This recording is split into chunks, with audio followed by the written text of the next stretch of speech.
Hello दोस्तों, welcome back. आज हम द हेवनली आइडल का सेकेंड एपिसोड देखेंगे। बाकी के एपिसोड्स की लिंक आपको डिस्क्रिप्शन में मिल जाएगी। वीडियो को लाइक और चैनल को सब्सक्राइब ज़रूर करिएगा। एपिसोड की स्टार्टिंग में हम देखते हैं किमदल पहचान जाती है कि योनवू कुछ अलग तरह से बातें कर रहा है और बोलती है कि तुम वो योनवू नहीं हो जिसे मैं जानती हूँ, बताओ तुम कौन हो। उसकी बातें सुन के रेमलरी थोड़ा खुश हो जाता है कि तुम पहली इंसान हो जैसे ये लग रहा है कि मैं योनवू नहीं हूँ। तुम मेरी बात सुनो, मैं तुम्हें कुछ ऐसा बताऊंगा जिसे एक्सेप्ट करना तुम्हारे लिए मुश्किल होगा। फिर वो बताता है, मैं इस दुनिया से नहीं हूँ, मेरा नाम रेमलरी है और मैं योनवू की बॉडी में आ गया हूँ। किमदल को कुछ भी समझ नहीं आता और वो पागलों जैसे करती है और बोलती है कि ये तुम्हें क्या हो गया है, तुम ये सब क्या बोल रहे हो, और मेरा योनवू तो कितना स्वीट और चार्मिंग था। और रोने लगती है। योनवू उसे शांत कराने की कोशिश करता है और कहता है, चलो हम बाहर बैठकर बात करते हैं। योनवू और किमदल बाहर बैठे हैं। किमदल अपने आप को थोड़ा संभालती है और उससे पूछती है, क्या तुम सच में रेमलरी हो। योनवू उसे सारी बातें बताता है, वो यहाँ कब आया, उसकी दुनिया के बारे में और इविल वन के बारे में भी। ये सब सुन के किमदल सैड और फ्रस्ट्रेटेड हो जाती है। फिर योनवू उससे बिल्डिंग के अंदर जाने के बारे में पूछता है। किमदल बताती है कि वो आदमी जिसे वो इविल वन समझ रहा है वो एक ब्रॉडकास्टिंग कंपनी का डायरेक्टर है और उसे समझाती है कि उसकी रैंकिंग हाई है और उससे मिलना मुश्किल है। योनवू पूछता है कि फिर मैं उससे मिलने के लिए क्या कर सकता हूँ।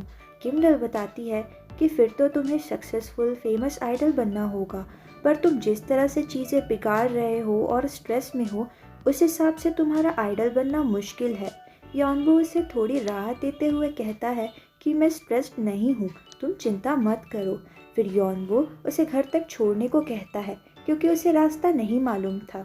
किमदल उसके साथ जाती है और जब एक मेंबर को देखती है तो वहाँ से भाग जाती है। घर पर बैठे योनवू इविल वन के बारे में सोचता है।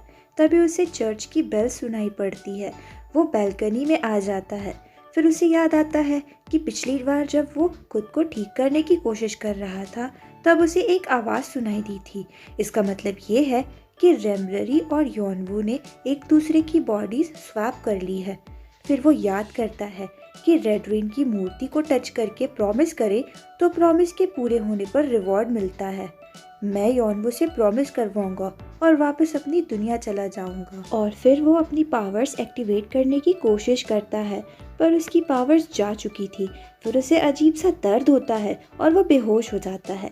यहाँ डायरेक्टर और बाकी लोग योनवू के इंटरव्यू का वीडियो वायरल हो जाने पर खुश हो रहे थे। तभी एक स्टाफ आकर बताती है कि सिंग सर्वाइवल के डायरेक्टर ने कॉल किया है, वो योनवू के साथ शो करना चाहते हैं। सारे के सारे बहुत खुश हो जाते हैं क्योंकि सिंग सर्वाइवल बहुत ही सक्सेसफुल और फेमस है। यहाँ बाकी मेंबर्स ब्रेकफास्ट कर रहे थे। योनवू बालकनी से आता है। कल रात काफ़ी देर तक कोशिश करने की वजह से उसकी पावर्स वापस आ गई थी, पर अब उसकी पावर्स लिमिट में हैं और पावर्स बनाए रखने के लिए उसे ढंग से खाना पीना होगा। खाने में सैलेड था। योनवू पूछता है, क्या हम इसे खाएंगे, ये तो जानवरों का खाना है। मेंबर्स कहते हैं कि हम रोज़ यही खाना खाते हैं। फिर योनवू ज़बरदस्ती खाना खाता है। योनवू इमसुन के साथ अगले दिन सिंग सर्वाइवल के डायरेक्टर से मिलने आता है। इमसुन कहती है कि तुम डायरेक्टर से अच्छे से बात करना, उन्हें रेस्पेक्ट देना और कोई गड़बड़ नहीं करना, और मुझे भी थोड़ी रेस्पेक्ट दे दिया करो। योनवू पूछता है कि रेस्पेक्ट तो बड़ों को दी जाती है ना, जिस पर इमसुन बोलती है कि मैं तुमसे बड़ी ही हूँ और तुम सिर्फ 26 साल की हो। योनवू हैरान हो जाता है कि वो बस 26 साल का है, मतलब काफ़ी छोटा है। फिर वो दोनों डायरेक्टर से मिलते हैं। डायरेक्टर योनवू से बातें करता है। वहाँ फैंस के दिए गिफ्ट्स पड़े हुए थे। योनवू डायरेक्टर से पूछता है कि क्या इन्हें खाया जा सकता है। डायरेक्टर उसे थोड़ा दे देता है। योनवू कहता है कि ये बॉयबैंड तो बहुत फेमस होगा, तभी उनके फैंस इतना सब देते हैं। वाइल्ड एनिमल को तो सिर्फ सैलेड मिलता है। इमसुन तुरंत उसे अपना कार्ड देती है और बाहर भेज देती है और कहती है वो थोड़ी नींद में है, शायद इसीलिए ऐसी बातें कर रहा है। बाहर आकर वो गिफ्ट खोलता है और एक चॉकलेट खाता है।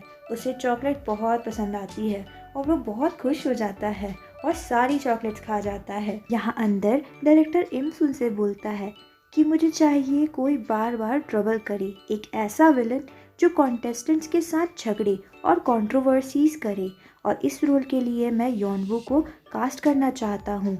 इससे उसकी इमेज बिगड़ेगी पर उसे पब्लिसिटी भी मिलेगी। अगले सीन में किमदल इंटरनेट पर यॉनवू की हालत पर रिसर्च करती है और सोचती है शायद उसे कोई मेंटल डिसऑर्डर है। तभी उसे बाहर कुछ गिरने की आवाज़ सुनाई पड़ती है और उसे फ्लैशबैक्स आते हैं। लिज री नाम की एक आइडल छत से गिरकर मर गई थी और सब उसे ब्लेम करते हैं कि उसकी वजह से लिज री मर गई। यहाँ एमसुन यॉनवू को फोटोशूट के बारे में बताती है जो कि सिंग सर्वाइवल के लिए ली जा रही है, और याद करती है कि कैसे उसने डायरेक्टर के सामने शर्त रखी कि यॉनवू को तुम जैसे चाहो वैसे कास्ट करो, पर इसके बदले वाइल्ड एनिमल के बाकी मेंबर्स को भी शो में रखो। यॉनवू के साथ 2 और मेंबर्स फोटोशूट के लिए आते हैं। वहाँ यॉनवू की नज़र चॉकलेट पर पड़ती है और वो बोलता है कि मुझे वो चॉकलेट खानी है, पर मेंबर्स उसे वहाँ जाने से रोक देते हैं। फिर वो फोटोग्राफर से मिलते हैं। यॉनवू फोटोग्राफर से चॉकलेट लेने को पूछता है। फोटोग्राफर कहता है कि फ़ोटोशूट के बाद खा लेना और उसे पोज करने को कहता है। यॉनवू चॉकलेट के लालच में पोज करता है। फोटोग्राफर उससे अलग अलग पोज करवाता है और वो फ़ोटोशूट से काफ़ी खुश था।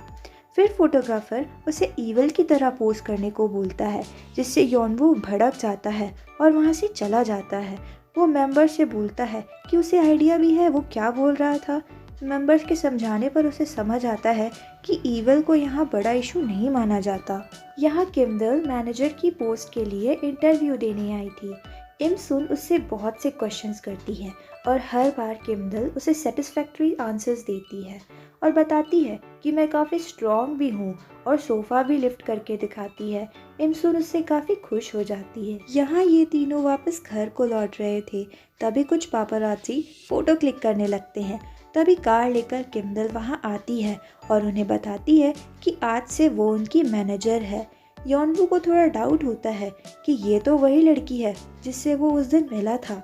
किमदल सबको घर तक छोड़ती है और कहती है कि इमसुन ने मुझे और यॉनवू को बुलाया है।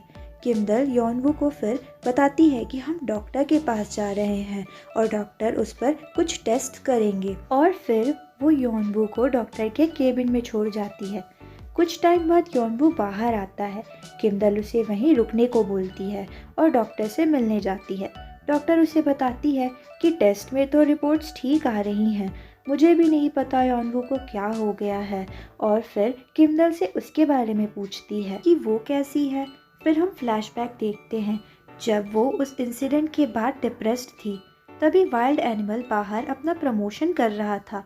यॉनवू किमदल को देखता है और उसे चीयर अप करता है, साथ ही अपना ऑटोग्राफ भी दे देता है। यहाँ यॉनवू को चॉकलेट दिखती हैं। वो सारी चॉकलेट उठाकर एक रूम में चला जाता है। फिर रेम्ब्रेरी प्रेयर स्टार्ट करता है और फिर वो अपनी पावर से यॉनवू से बात करने की कोशिश करता है। यॉनवू उसकी आवाज़ सुनाई पड़ती है। रेम्ब्रेरी उसे बताता है कि हम एक दूसरे की बॉडी में आ गए हैं, हमें वापस आना होगा। पर यॉनवू कहता है कि मुझे वापस नहीं आना, यहाँ मुझे अच्छा लग रहा है और प्रीस्ट बन के रहना मेरी लाइफ से बहुत आसान है। फिर रेम्ब्रेरी उससे पूछता है कि मैं ऐसा क्या करूँ कि तुम वापस आ जाओगे। यॉनवू कहता है कि वाइल्ड एनिमल को फेमस बना दो, तब मैं शायद वापस आ जाऊं। रेम्ब्रेरी पावर्स को ज़्यादा देर तक यूज़ करने की वजह से थक रहा था। रेम्ब्रेरी यॉनवू को कहता है रेडविन की मूर्ति को टच करो और मेरे साथ साथ बोलो, पर यॉनवू कहता है कि फेमस होना शायद आसान है, तुम मुझे बेस्ट एक्टर बनाओ। यहाँ किमदल यॉनवू को ढूंढ रही थी और रूम लॉक होने पर वो डॉक्टर्स के पास जाती है ताकि वो दरवाज़ा खोल सके। रेम्ब्रेरी यॉनवू से प्रॉमिस करवाता है कि रेम्ब्रेरी और यॉनवू वाइल्ड एनिमल के फेमस हो जाने पर दोनों अपनी बॉडीज़ में वापस आ जाएंगे, पर यॉनवू अपनी विश को चेंज कर देता है और कहता है जब यॉनवू बेस्ट एक्टर बन जाएगा तब दोनों अपनी बॉडीज़ में वापस आ जाएंगे। इतने के बाद रेम्ब्रेरी थक चुका था और वो ज़मीन पर गिर जाता है। किमदल तब तक अंदर आ चुकी थी और वो यॉनवू को संभालती है। यॉनवू बेहोशी की हालत में कहता है कि मैंने तो स्लेव कॉन्ट्रैक्ट कर लिया और अब मैं वॉश्ड अप वाइल्ड एनिमल का यॉनवू हूँ। और इसी के साथ एपिसोड होता है ख़त्म। हम मिलेंगे अगले एपिसोड में। वीडियो को लाइक और चैनल को सब्सक्राइब ज़रूर करिएगा।